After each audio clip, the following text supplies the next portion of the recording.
Mesdames, Messieurs, ravi de vous servir à nouveau. Voici votre journal avec un seul titre à la une. Plusieurs centaines d'habitants de Béni ont manifesté jeudi 30 juin 2022. Ils décriaient l'insécurité à Béni et dans la province du Nord Kivu.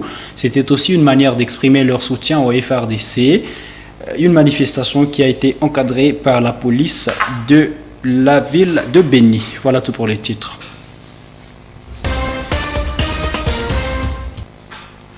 Mesdames et messieurs, bienvenue dans l'intégralité de ce journal. Nous l'avons dit dans le titre, des étudiants de la ville de Béni ont manifesté jeudi 30 juin pour décrier l'insécurité qui continue à causer mort de civils dans le territoire de Béni. Une marche organisée à l'occasion du 62e anniversaire de l'indépendance de la République démocratique du Congo. Ils ont également lancé un message de soutien aux forces armées de la RDC. Une marche qui a été encadrée par les éléments de force de l'ordre. Suivant cette correspondance de Delphin Moupanda depuis la ville de Béni.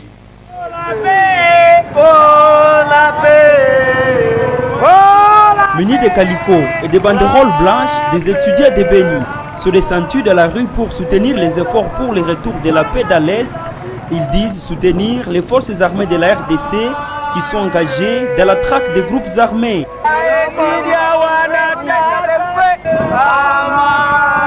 Ils interpellent néanmoins le gouvernement sur la continuation des massacres à Béni et déplorent que le gouvernement et toute la communauté nationale est mobilisée sur la question du M23 seul, laissant la population civile à la merci des ADF à Béni et Ituri.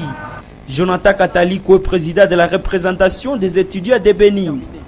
Ce qui se passe à Béni et à Irumu nécessite une mobilisation nationale autant que ce qui est en train de se faire au niveau des Rutshuru. Nous rappelons aux pourvoyeurs et aux sanguinaires que le Congo n'est pas à vendre. La représentation des étudiants du Congo, section de Béni, recommande d'associer à la diplomatie le langage des armes pour imposer aux groupes armés locaux et étrangers à déposer les armes, de doter les FRDC des moyens conséquents pour faire face à l'ennemi. D'autres manifestants sont des femmes réunies au sein de la dynamique des femmes pour la bonne gouvernance du Fégou.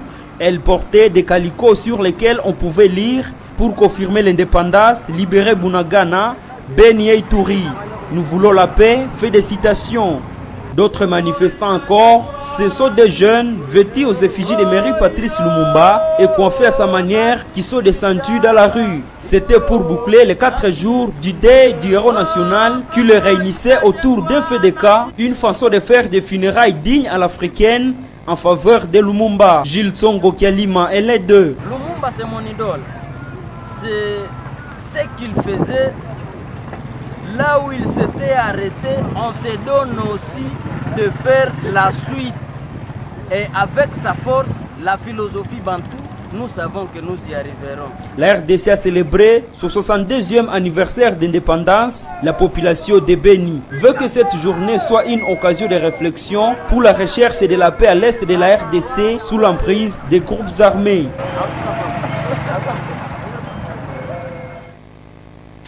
62 ans de l'indépendance de la République démocratique du Congo, avec plusieurs décennies de guerre, le professeur Nissé Mwendi suggère au gouvernement congolais d'investir suffisamment dans l'armée pour concrétiser les espoirs des Congolais pour leur souveraineté nationale et internationale.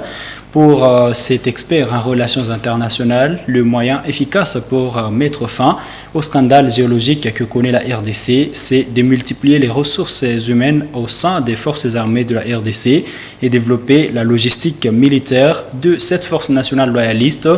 Il s'est exprimé au sortir d'un exposé qu'il a tenu à l'intention des jeunes catholiques du diocèse de Butembo-Béni, notamment ceux du centre Butembo. C'était à l'occasion d'une journée de prière pour la paix organisée à l'esplanade de Tsakatsaka jeudi 30 juin dernier. Les propos du professeur Mwendi ont été recueillis par Roland Kakimo. Il n'y a pas de véritable indépendance sans armée. Nous sommes un pays qui gère, nous sommes un État qui gère un scandale géologique, un scandale géographique, parce que nous avons tout, nous pouvons tout produire en RDC sur le sol et nous pouvons extraire tout ce dont le monde a besoin. Et c'est pour ça que nous devons beaucoup investir dans l'armée. Je me demande pourquoi le gouvernement ne pense pas aujourd'hui à ce qu'avait tenté Mobutu, donc instaurer un service militaire obligatoire pour être sûr d'avoir un réservoir de militaires. les soldats, que tout Congolais fasse le service militaire pendant une année avant de rentrer dans ce qu'il doit faire comme étude, comme autre profession. Parce qu'à ce moment-là, on a de la facilité à mobiliser les gens pour la guerre, pour défendre la patrie.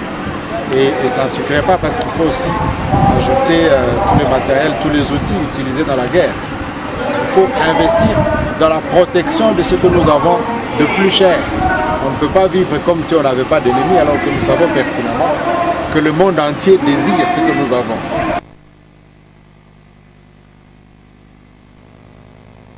La société civile de la ville de Butembo ainsi que des associations et groupes de pression organisent une table ronde sur l'état des lieux sécuritaires dans la région. Les membres de la société civile et des groupes de pression veulent trouver un consensus sur la façon de mener la lutte commune pour réclamer la paix, une activité qui va se dérouler pendant 2 jours en ville de Butembo. Francine Moussoa, reportage. Ces acteurs de la société civile et les représentants des groupes de pression se sont réunis dans la grande salle des réunions de la FEC. Ils mènent une réflexion sur le thème « L'état des lieux sécuritaires dans la région, défis et perspectives dans la recherche de la paix ».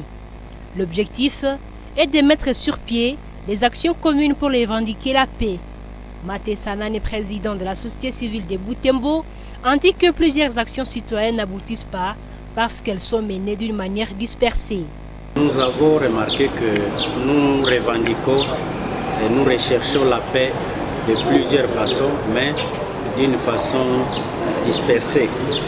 C'est pourquoi nous avons pensé que la même chose que nous pouvons revendiquer, nous, les organisations de la société civile et les mouvements citoyens, les groupes de pression, nous pouvons nous unir et voir tracer une voie pour arriver à atteindre l'objectif. La fois passée, nous avons vu les villes mortes, journée villes mortes.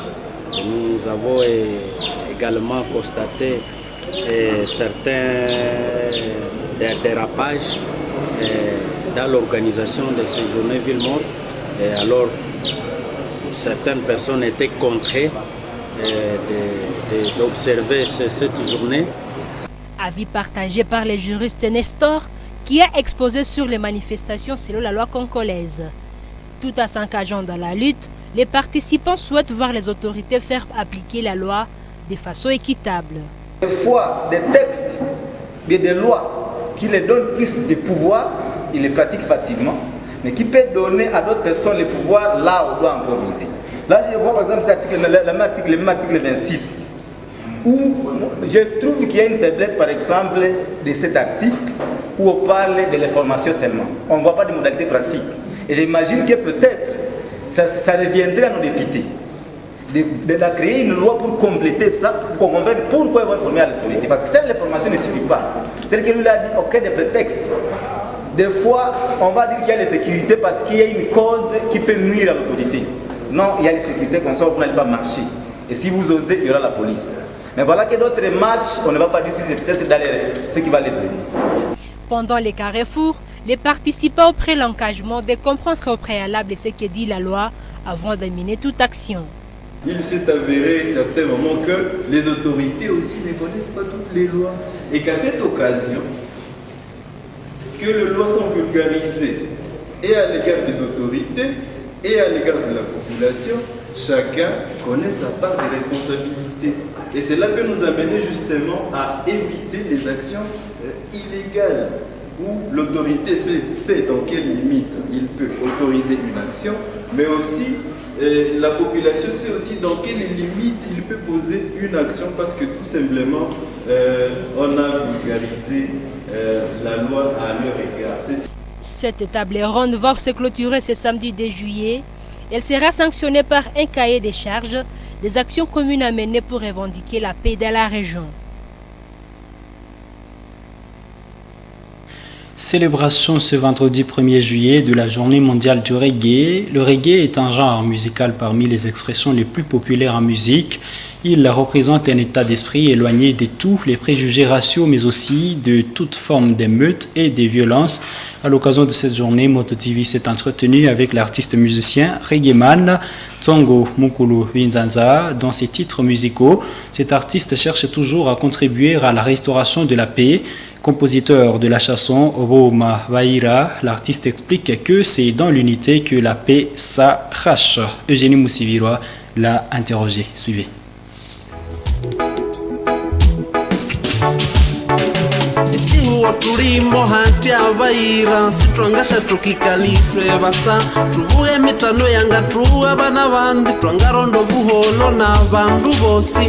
Ovuma Vaira, c'est l'un des titres du reggaeman Vinzanza, un artiste musicien de Butembo. Par cette chanson, Vinzanza éveille la conscience de la population vis-à-vis de la situation sécuritaire qui prévaut à l'est de la RDC.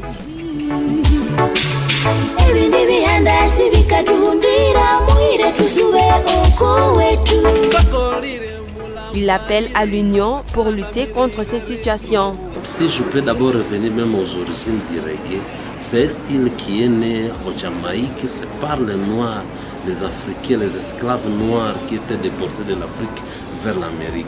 Tous leurs pleurs, tout ce qu'ils revendiquaient, la liberté, revenir chez eux, ainsi de suite, ils exprimaient la plupart sur le rythme de la guitare du type reggae. Donc, dès les origines, vous comprenez que le style reggae, c'est un style africain, des gens qui souffrent, qui réclament, qui veulent un jour devenir libres, les gens qui réclament leur indépendance.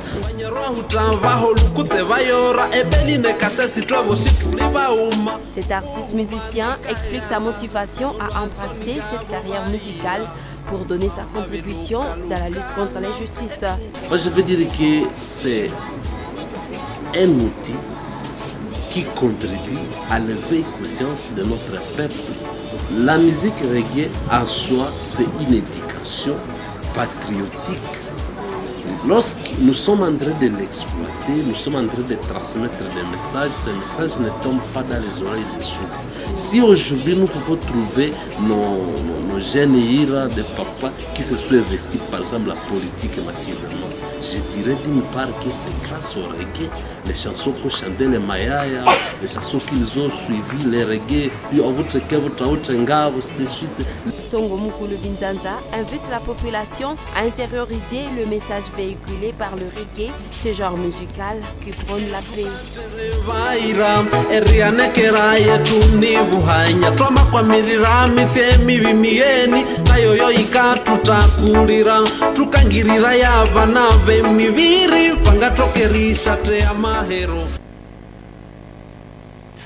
Retournons-nous à Ville de Béni, où des artistes et musiciens locaux, et ceux venus d'ailleurs, se sont réunis pour chanter la paix le jeudi 30 juin.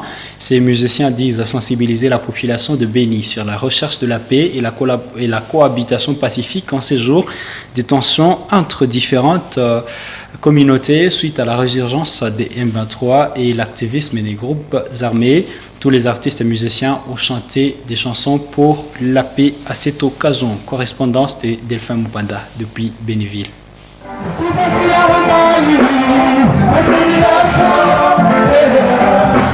Au stade du 15 octobre de Béni, les artistes qui se sont succédés sur le podium avaient un seul message: la pacification de la RDC et la cohabitation entre les différentes personnes. Sur le bien fondé même de la tenue de cette activité dans cette zone longtemps victime de violences des hommes armés dont l'ADF, Makel Sambo, un musicien engagé venu de Goma, appelle tout le monde à cultiver la paix. Juste pour venir transmettre un message de compassion et un message de paix, mais aussi un message d'espoir. Parce que ce qui se passe à Béni, ça doit prendre fin. Pour construire la paix, il faut que chacun apporte sa petite contribution. Alors nous, notre façon de faire, c'est de chanter, d'inviter les gens à la paix, surtout pendant ce moment où il y a les terroristes du M23 qui sont en train d'attaquer le Rutshuru. Il y a eu une certaine catégorie de la population qui a été indexée pour continuer à sensibiliser sur l'acceptation les uns des autres. Il n'y a pas une tribu des saints comme il n'y a pas une tribu des démons. Plusieurs habitants de Beni venus participer à cette activité culturelle souhaitent qu'elle soit organisée régulièrement dans la région de Beni pour asseoir une paix durable. Je voudrais que le festival Amani ne soit plus à Goma, mais à Beni, car c'est nous qui avons des stress. Et pour les combattre, il faut la musique et le sport. On nous disait que ce concert est intitulé La paix.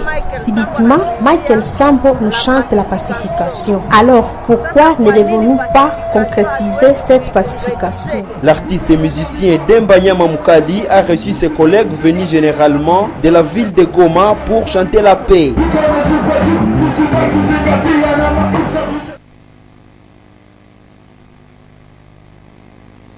Parlons de sport à présent. Chancel Mbemba a dit ses adieux aux supporters du FC Porto l'avant-midi de ce vendredi 1er juillet 2022.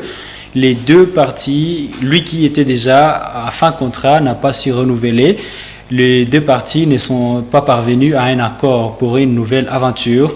4 ans de bons souvenirs et loyaux services remplis des hauts et des bas, chargés de bons souvenirs et des succès et d'émotions. Je cite, « C'est avec beaucoup d'émotion que j'annonce la fin de mon contrat avec le FC Porto. J'ai pris la décision de ne pas le renouveler et relever un nouveau défi », a révélé Chancel Mbemba dans son message d'adieu. Il a poursuivi en affirmant, je cite, « Je tiens à remercier le président et toute son équipe, l'entraîneur Sergio Kansei-Sao et le staff technique pour avoir cru en moi. Merci à tous mes coéquipiers car nous sommes une équipe, nous progressons ensemble. Je ne pouvais pas terminer sans remercier les incroyables supporters du club. Sans vous, je ne serais pas arrivé à ces résultats. Je resterai dragon pour toujours. » Fin de citation. Mbemba quitte l'un des 2 meilleurs clubs portugais de l'histoire avec 2 championnats remportés, 2 coupes et une super coupe en seulement 3 saisons. Mesdames, Messieurs, c'est la fin de cette édition du journal sur Moto TV. Nous vous remercions de l'avoir suivi. Au revoir.